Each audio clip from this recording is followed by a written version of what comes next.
नमस्कार, मैं सुशांत कुमार और अब आप दक्षिण कौशल देखना शुरू कर चुके हैं। दोस्तों,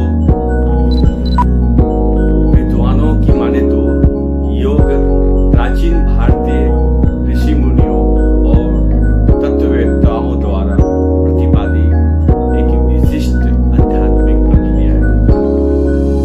पतंजलि ने चित्त की व्यक्तियों के निरोग को ही योग कहा है। व्यास ने समाधि को ही योग माना है। एक अवशिष्ट के अनुसार योग वह युक्ति है जिसके द्वारा संसार सागर से पार पाया जा सकता है।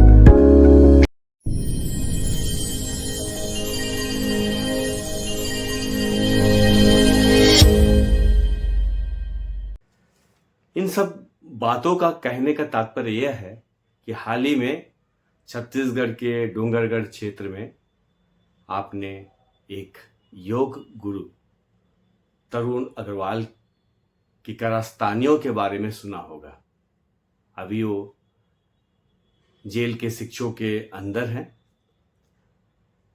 और उनके जो परिसर है डोंगरगढ़ में, वहाँ पर काफ़ी आपत्तिजनक सामग्रियाँ प्राप्त हुई है। ये जो आप देख रहे हैं ये सेक्स वर्धक दवाई है जिसको उपयोग में लाया जाता है। और वहीं जो है इधर आप देखेंगे पीछे जो पड़ा हुआ है प्रोटीन पाउडर है, शराब की बोतल है। ये पूरा जो है पीछे पूरा मैदान में जो है फैला हुआ है, जिसको बहुत सारे जो है जला भी दिया गया है।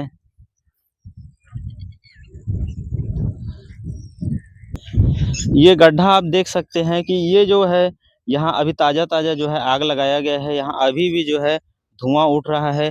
यहाँ बहुत सी नशीले चीज़ें, शराब की बोतल और जो है सेक्स वर्धक जो है दवाइयाँ भी यहाँ जलाई जा रही हैं। अभी भी यहाँ आग लगा हुआ है।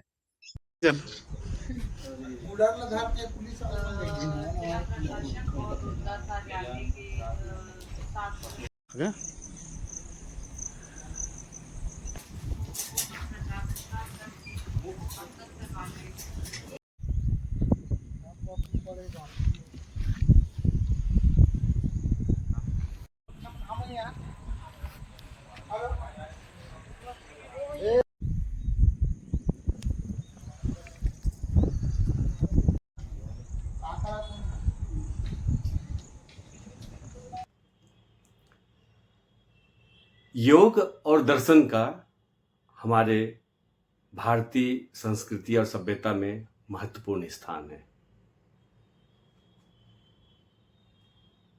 जहाँ तक दर्शन का सवाल है तो दर्शन, चार्वाक का दर्शन, बौद्ध दर्शन, न्याय ऐसाचिक का दर्शन, इसके अलावा जैन दर्शन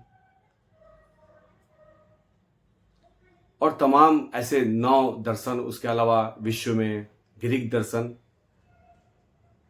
ब्रिटेन के दर्शन, फ्रांस के दर्शन, तमाम प्रकार के दर्शनों को हम पढ़ते हैं।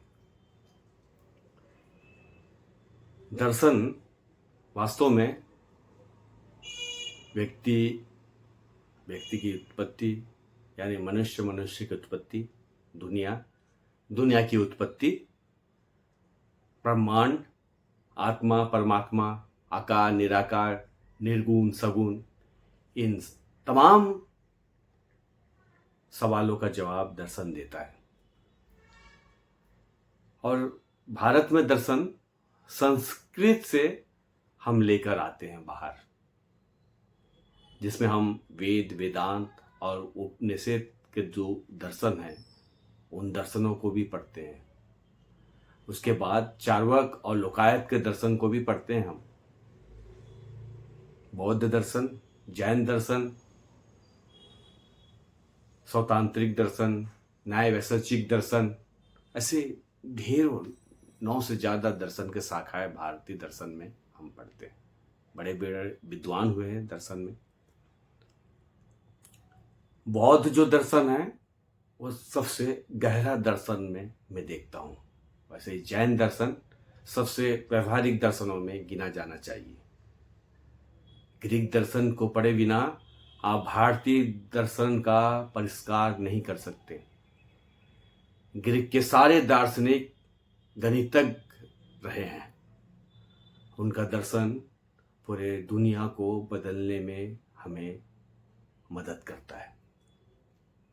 भारत में राहुल शास्त्रीत्यान का जो दर्शन दिग्दर्शन और देवी प्रसाद चट्टोपाध्याय के जो दर्शन हमें पथ प्रदर्शन करते हैं। पहले ही मैंने योग के बारे में आपको बताया। अगर हम योग और दर्शन का घालमेल करें तो आप महावीर, बौद्ध, चार्वाक, इन सभी दार्शनिकों ने योग के माध्यम से या दर्शन के माध्यम से समाज का पथ प्रदर्शन किया है। बुद्ध ने तो दुख है, दुख का कारण है, दुख का निवारण है, दुख निषेध है कहा है। उन्होंने प्रत्युत समुत्पादक के सिद्धांत को प्रतिपादित भी किया है। उसी प्रकार जैन दर्शन में 3 मार्ग बताया जाता है। लेकिन ये सारे दर्शन या योग, जिसको हम अध्यात्म, आत्मा, परमात्मा की बात करते हैं, यह कुल मिला के अपने आप के अंदर को, अपने आप को पहचानने की एक अद्भुत प्रक्रिया है। हमें दर्शन बताता है कि मनुष्य क्या है, मनुष्य के अंदर में विद्यमान ताकत और शक्तियाँ क्या है, ये हमें दर्शन बताता है। दर्शन को मैं तमाम विषयों का दरवाजा कहता हूँ, चाहे वो विज्ञान हो, चाहे गणित हो, चाहे रसायन शास्त्र हो, चाहे भौतिक शास्त्र हो, चाहे राजनीतिक विज्ञान हो, समाज शास्त्र हो, इतिहास हो, उसका दरवाजा दर्शन है। दर्शन के बिना आप किसी भी विषय के अंदर प्रवेश नहीं कर सकते। ग्रीक दार्शनिकों ने यहां तक कहा है कि जिसे ज्यामिति नहीं आता है वह दर्शन के हमारे पाठशाला में प्रवेश नहीं पा सकते। छत्तीसगढ़ का जहां तक उल्लेख करूं तो यहाँ पर रविशंकर यूनिवर्सिटी के अलावा बस्तर यूनिवर्सिटी है, बिलासपुर यूनिवर्सिटी है, और एक जिस क्षेत्र में मैं रहता हूँ वहाँ एक हेमचंद यूनिवर्सिटी भी है। रविशंकर यूनिवर्सिटी की जहाँ तक मुझे जानकारी है वहाँ दर्शन शास्त्र को पढ़ाया जाता है, और वहाँ दुर्गा कॉलेज और छत्तीसगढ़ कॉलेज और इवन वहाँ की यूटीडी में भी दर्शन शास्त्र है। मैंने जाना कि वहाँ पर योग और दर्शन का भी एक विभाग है। जो संस्कृत महाविद्यालय है वहाँ भी दर्शन पढ़ाया जाता है। जो महान दार्शनिक रजनीश हैं वो संस्कृत विद्यालय में, महाविद्यालय में पढ़ाने आए थे। दार्शनिकों में, भारतीय दर्शन में बुद्ध, महावीर जैसे दार्शनिक तो हमें प्रभावित करते हैं। वर्तमान में रजनीश, जिद्दू कृष्णमूर्ति जैसे दर्शन शास्त्री भी हमें प्रभावित करते हैं। लेकिन दर्शन और योग तो अच्छी बात है। प्राइमरी स्कूल में जब प्राथमिक शालाओं में जाता था तो मुझे योग करवाया जाता था और उसके बदले में पुरस्कार भी दिए जाते थे। कई प्रकार के योग की मुद्राओं में हमें रखा जाता था और योग सिखाया जाता था। लेकिन उन तमाम योग का दैनिक जीवन में क्या प्रभाव है ये अब तक मैं नहीं समझ पाया हूँ। शायद मेरी नासमझी होगी कि मैं उन चीज़ों को समझ नहीं सका हूँ।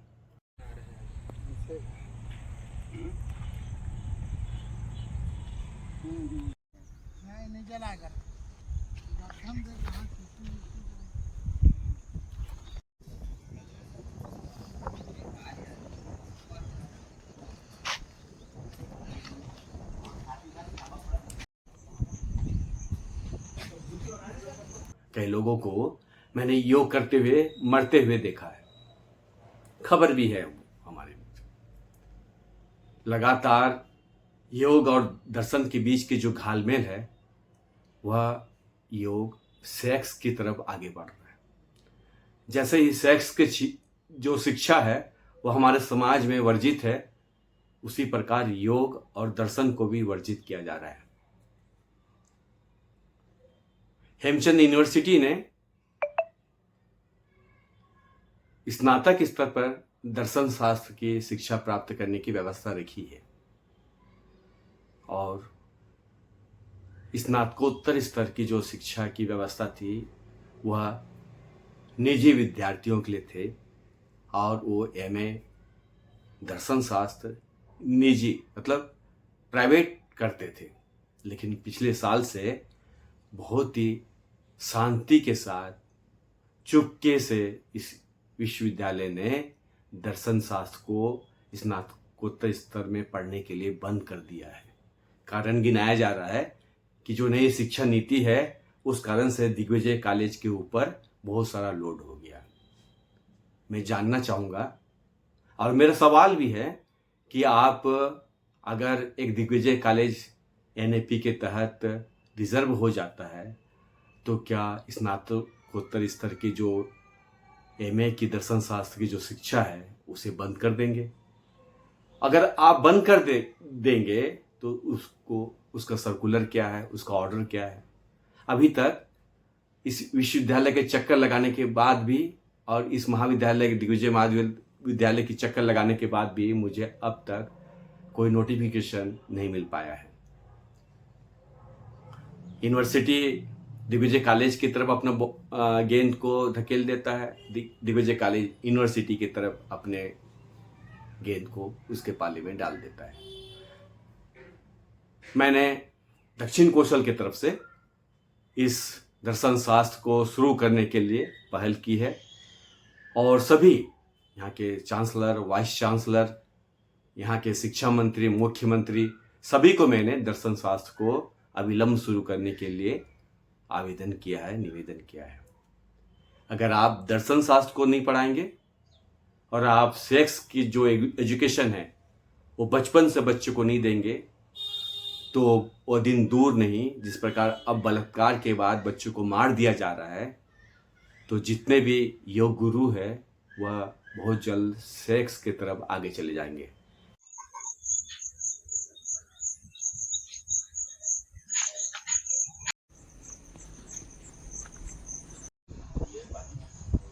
यानी भोग विलास की तरफ आगे चले जाएंगे। क्रांति तरुण अग्रवाल के परिसर में डोंगरगढ़ में जिस प्रकार की आपत्तिजनक वस्तुएं मिली है, गांजा मिला है, बहुत सारे नस्ली पदार्थ मिले हैं, बहुत सारे सेक्स वर्धक सामग्रियाँ मिली है, ये हमें चौंकाता है और हमें समय रहते जागृत होने के लिए आगाह करता है। हम इस वीडियो के माध्यम से उन तमाम वस्तुओं को आपको दिखाने की कोशिश करेंगे। हमारे कई सरकार का उपयोग क्या है?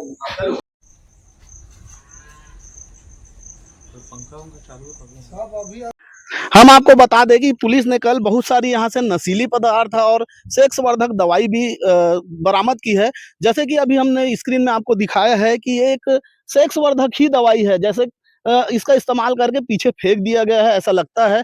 आप इससे अंदाजा लगा सकते हैं कि बाबा कितना अय्यास रहा होगा।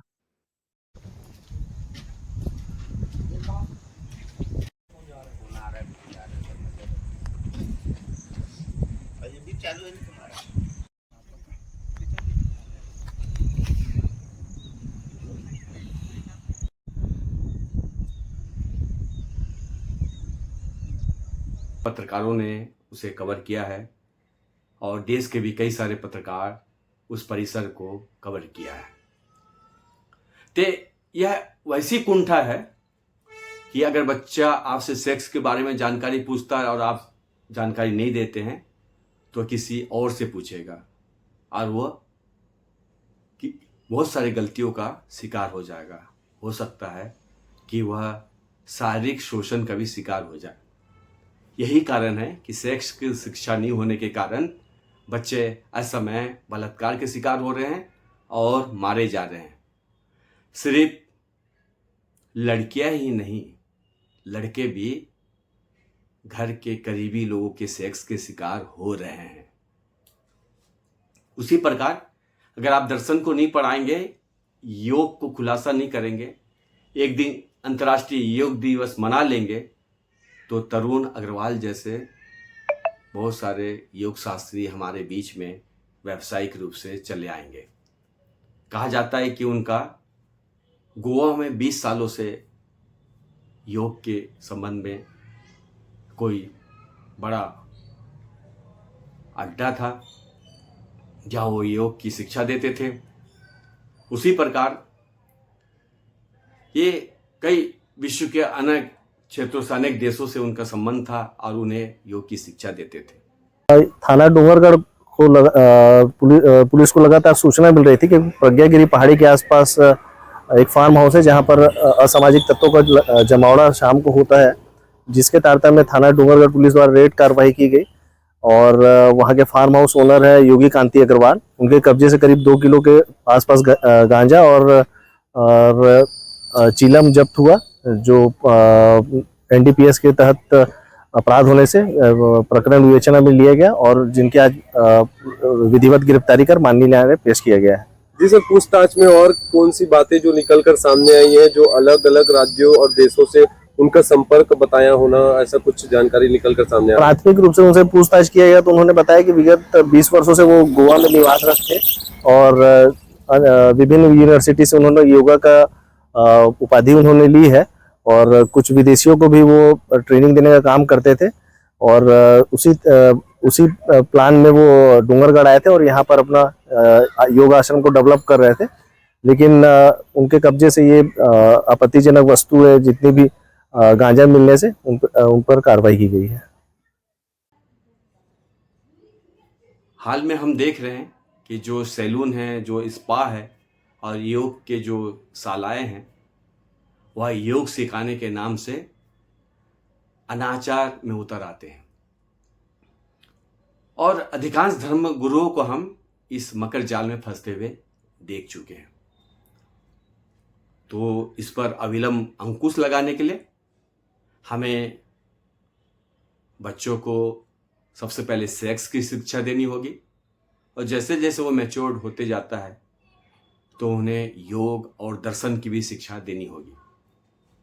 नई शिक्षा नीति की बहाना करते हुए आप ना ही सेक्स एजुकेशन को ख़त्म कर सकते हैं, ना ही योग की शिक्षा को ख़त्म कर सकते हैं और ना ही दर्शन के जो विधा है, जो एकेडमिक एजुकेशन है, उसको बंद कर सकते हैं। हम इस एक डूंगरगढ़ में योग शास्त्री के साथ जो उनका जो मामला उजागर हुआ है, नशीली पदार्थों और तमाम सेक्स संबंधी सामग्रियों को लेके, हम आपको उस ओर लेके जाना चाहते हैं कि ये एक उपभोक्तावादी संस्कृति में तब्दील होते जा रहा है। आप गोयनका का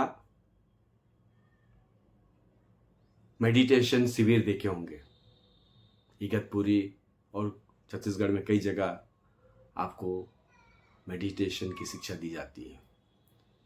कुल मिला के चाहे वो अध्यात्म हो, चाहे आस्था हो, चाहे मेडिटेशन हो, वह व्यक्ति के खुद को जानने का एक मार्ग है। बुद्ध ने इस मार्ग को जाना तो उनके जो अनुयायी हैं पूरे दुनिया में इस बात को फैलाने की कोशिश की है। जैन शिष्यों को आज भी आप देख रहे हैं कि पैदल चलते हुए, चारिका करते हुए अपने दार्शनिक शिक्षाओं को लोगों तक पहुंचा रहे हैं। मैं ये नहीं कहता हूं कि आपको योग नहीं जानना चाहिए, सेक्स नहीं जानना चाहिए, दर्शन नहीं जानना चाहिए, लेकिन आप इन सब को घालमेल मत कीजिए, इसका कॉकटेल मत बनाइए।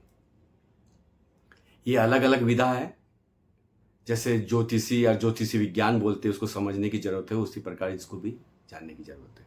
लेकिन इन सब से महत्वपूर्ण मैं दर्शन पर ज़्यादा फोकस इसलिए करता हूँ कि दर्शन सभी विषयों की जननी है, दरवाजा है सभी विषयों को जानने का। आपको दर्शन को जानना और समझना पड़ेगा।